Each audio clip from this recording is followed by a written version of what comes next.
मी. खरं बोलू की खोटं बोलू? खोटं बोला. सुडलीन दिसते तू. आता खरं बोला बरं. सुडलीनच दिसते तू. पाहायला आलते तेव्हा तुम्हाला आणि तुमच्या माईला हिरोईन दिसत होती मी.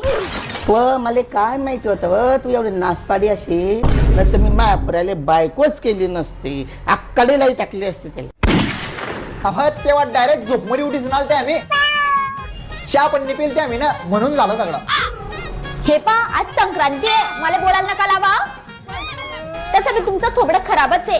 तर तिळगुळ घ्या आणि 2 शब्द थोडं गोड गोड बोलत जा. कुठे चालली तू? मामा आल्या तिळगुळ कोण देईन? तुमच्या माईच्या तोंडात पुरी तिळगुळची वाटी पण ओतली ना तरी मरेपर्यंत तुमची माई तू बोलेल.